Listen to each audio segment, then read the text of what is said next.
Good morning. Today is Wednesday, August 7th, 2024. Over the last several weeks, we've discussed a theme in the narrative that the Jewish people in the Torah are on the eastern bank of the Jordan River, and they're making their approach to Israel. They're going to have to cross over the Jordan River to come into Israel. And there are a number of small countries along the eastern bank of the Jordan River, what is now Jordan, and they're going to have to pass, somehow they have to get through. And there are all of these different attempts to go through different lands, or they have to go around. And we find in this week's Torah portion, the Parsha of Devarim, the beginning of the fifth book of the Torah, that the Parsha, the Torah reviews these approaches and the different commands God makes for each of these areas, one of which they need to cross through. And what's important, I want to point this out, what's important is not only what God says about each place, but I want to show you the order in which these commands come. So, for example, they come, one of the nations on the eastern bank of the Jordan is Seir. So the Torah says, Moshe is telling the Jewish people, Rav lechem sovas hahar hazeh, you can't go through here, you're going to have to go further north. Atem ovrim bigvul achechem b'nei Esav, hayoshvim b'Seir, you're going to pass near the land of Seir. Vayiru mikem v'nishmartem od, be very careful, atizgaru bam, don't start up with them. Don't cross their land, don't ask to cross their land, just avoid them completely. Ki lo etein lochem mi'artzam, because I'm not giving you any of that land, God says. I'm not giving it to you, and I'm not giving you permission to go through it. God says, I'm not giving you permission to go through it or to take it. Just avoid it completely. Go around it. Okay? They avoid it. Vanefin vanavor derech midbar Moav. Then they come to a place called Moav. Again, one of these ancient nations in this area. Vayomer Hashem Elai, and God said to me, Moshe saying, Al tatzares Moav. Don't start out with Moav. Val tiskarbam milchama, don't challenge them to a war. Kilo etein lecha mi'artzo Yerusha, because I'm not giving you Moab. You don't have any right there. I'm not giving it to you, and so therefore, don't try to cross the land. Don't start up with them. Don't go to war against them. Then another nation, v'karavta mul b'nei Ammon, another one of these nations, Ammon. Al titzuraim val tiskarbam, don't start up with them. Don't challenge them. Kilo etei meret b'nei Ammon l'cha Yerusha, because I'm not giving you this area of b'nei Ammon, of the country of the kingdom of Ammon. Okay, so we have a list of the places God says don't cross. Again, this is before we get to what they say. God says don't cross, don't take. I'm not giving you their land. You can't have it. Hands off. Vayomer Hashem Elai. Then Hashem says, Re'eh hachilosa teis lefanecha es Sichon ves artzon. You know what? There's another nation, Sichon. You can engage them in battle. It's okay. You can engage them in battle. And Sichon, the army of Sichon came out to meet them. And the Jewish army defeated the army of Sichon. Okay? So there was a battle with Sichon, and similarly with Bashan, and with, once they crossed into the Jordan, the Shivas Amamim, the 7 nations living in what was then Canaan, there God had given them permission to engage them in battle, to conquer them, and to take their land. So what's really interesting is, in the process of the Jewish people entering and settling the land of Israel, there is war, and there is conquest, and there is taking. And that is part of God's plan. That's what God says to do. But my friend and teacher Abe Mezrich points out, from the order of these commands, that before God says you can conquer, before that God says, here are the places that you cannot conquer. First comes the places that you cannot conquer. I'm not giving it to you. You do not have the right to do it.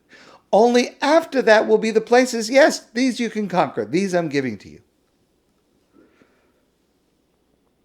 And what we learn from this in our daily lives, in everything that we do, is that before we take, God demands that we first ask, what will God not let me take?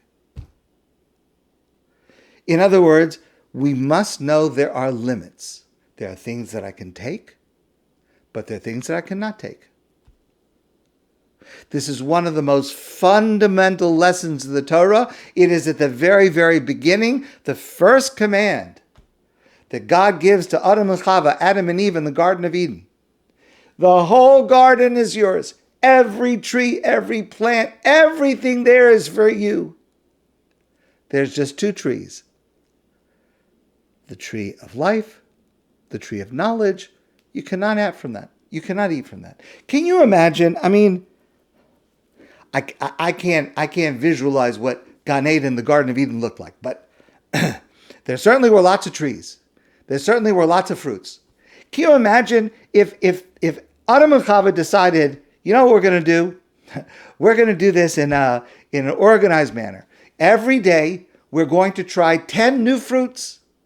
We'll start at one end, and we're just going to work our way through. We'll see what's good. We'll see what we like. We'll come up with the favorites. We'll make them into things.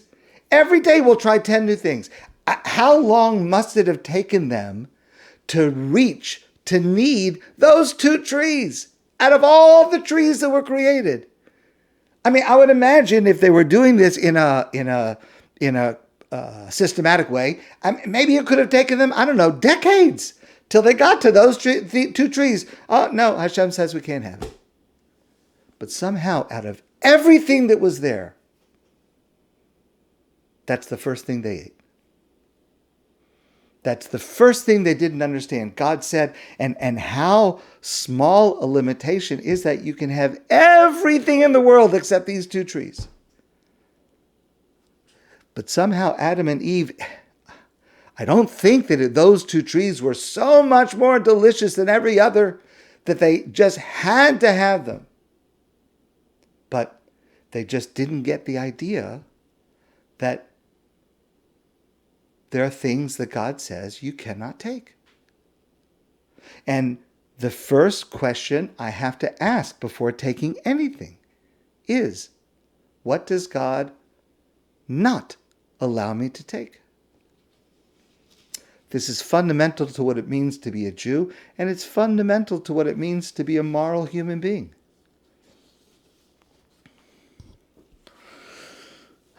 Last week's Haftorah, on Shabbos, we read the very difficult passage from Yirmiyahu HaNavi, the prophet Jeremiah, which is his indictment of the Jewish people at the time.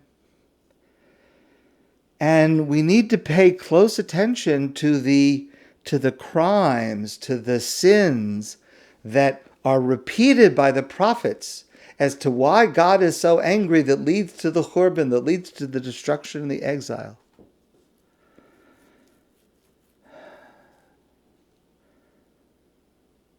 It's astounding. Last Shabbos in the Haftorah, Yirmiyahu tells the people in the name of God, HaKohanim, the Kohanim, remember, they're serving in the Beit HaMikdash.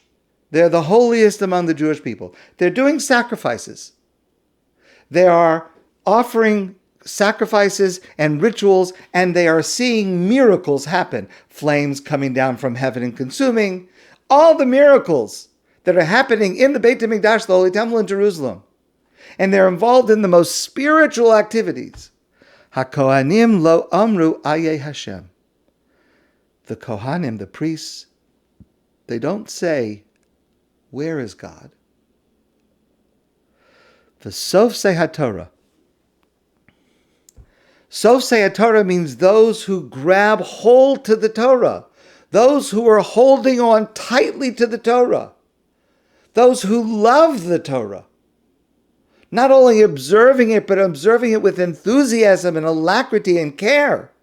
The Sofsei HaTorah lo yida'uni. They don't know me. What in the world does that mean? How can a person be a Kohen offering sacrifices in the Beit HaMikdash and not say, where is God? I mean, God is right in front of them. What in the world does it mean that a person can be a Tosei HaTorah, grabbing hold, holding tightly to the Torah, and not know God?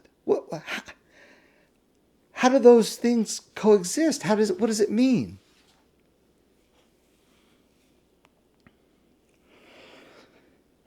And then we have the Haftorah in this Shabbos. I mentioned it to you before.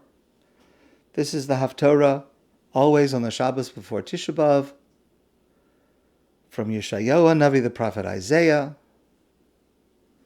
Again, an indictment of the Jewish people at the time.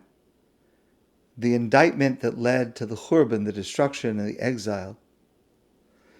And he says the most remarkable words. Sarayich Sorurim. Your leaders are corrupt. V'chavre ganovim. And they are the companions of thieves. The leadership is rotten with corruption, with stealing. Kulo ohev shochad. They love bribes. V'rodev shalmanim, and they run after money. And I want to just point out the words. Kulo, all of the leaders. Doesn't say they take bribes. Doesn't say they give bribes. Ohev shochad. They love it.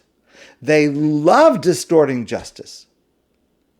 V'rodev shalmanim, and they run after money. Remember, we discussed this before, this word rodev. It doesn't just mean to walk calmly after. It means running like you're pursuing it, like someone whose life is in danger. That's how much they're running after the money.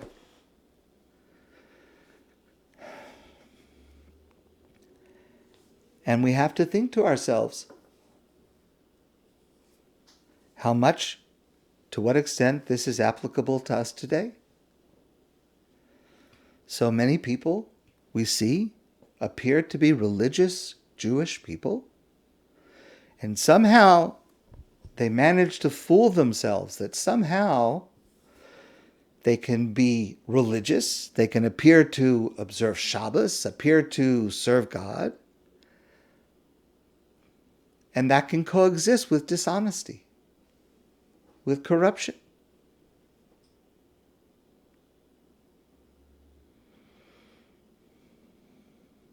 Or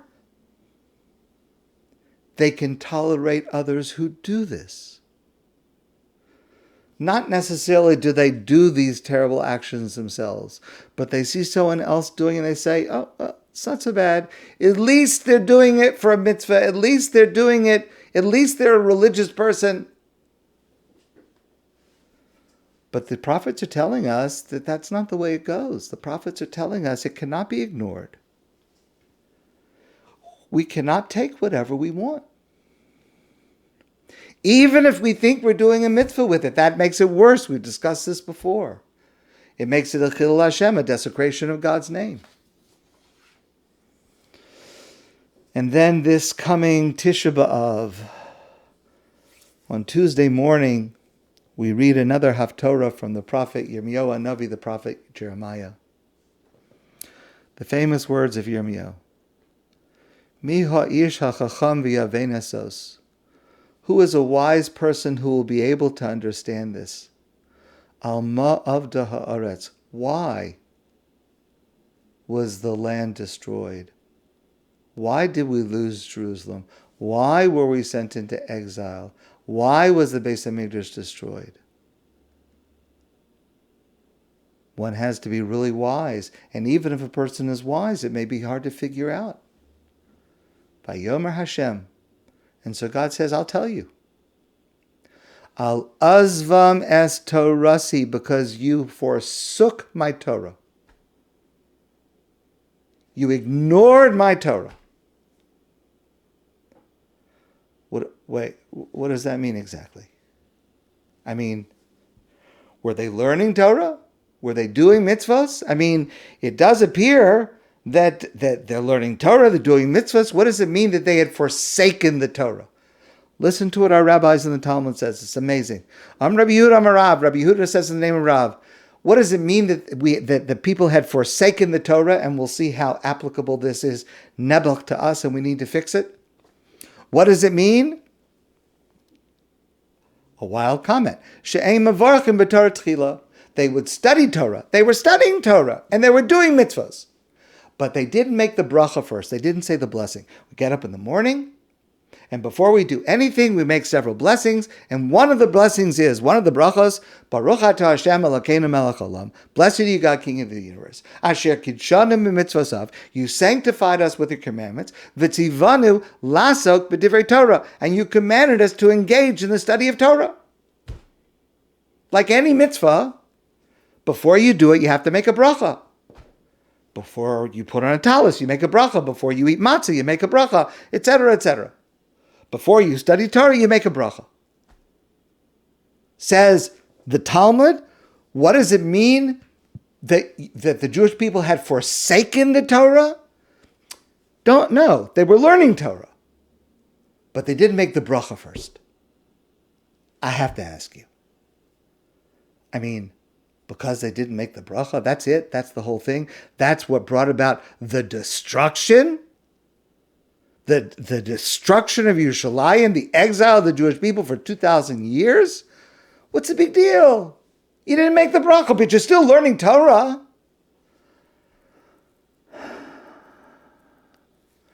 The big deal is, it doesn't help to learn Torah. It doesn't help to do mitzvos. It doesn't help to be religious. It doesn't help to be a leader. It doesn't help to be a rabbi unless you are focused on 3 words in that bracha. Asher kiddushanu b'mitzvosav.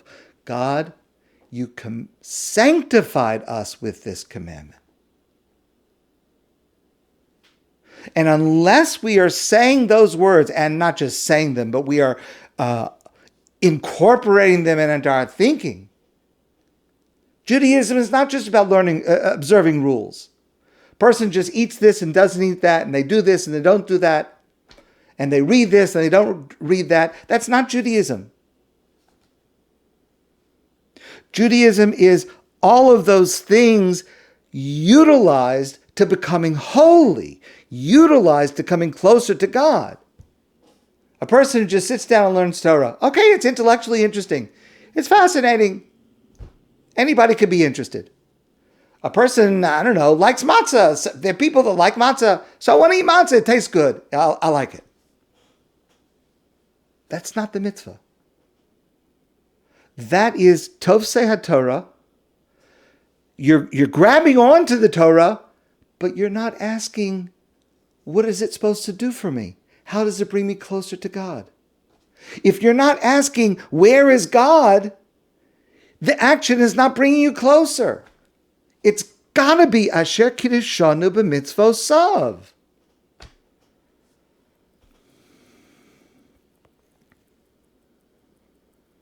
And that also means it's asking, what will God not let me take?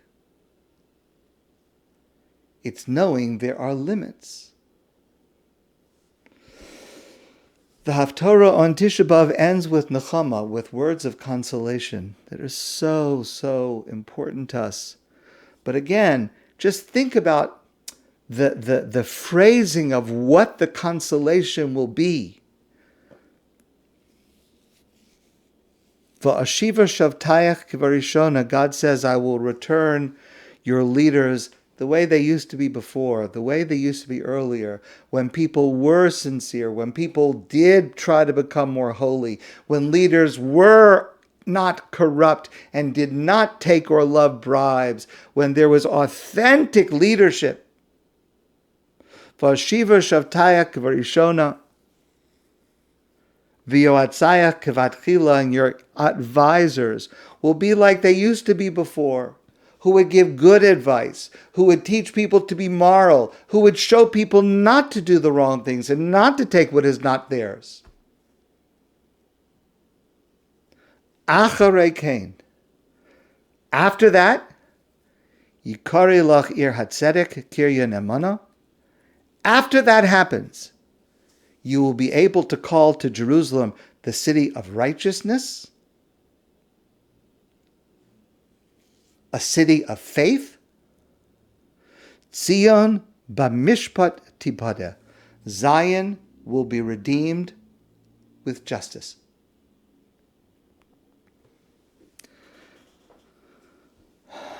The kinds of judges and leaders and rabbis who are not ohev shachad, who are not lovers of bribes and pursuing money, who are not only holding on to the Torah, but asking where is God, asher kidshanim mitzvosav, but through the mitzvahs, wanting to come closer to God, wanting to become more holy, wanting to become more moral. We're not there yet, sadly. But that's what it will take to get to the goal we all desire, Tzion b'mishpat tipadeh, that Zion will be redeemed with justice. And to get there, we must remember the ones who acted improperly are guilty, and the ones who were indifferent to the improper actions of others are also guilty. That's what we need to correct. And that's how we will bring this era to an end, hopefully soon in our day. My friends, I wish you a great day, and I look forward to seeing you soon in person.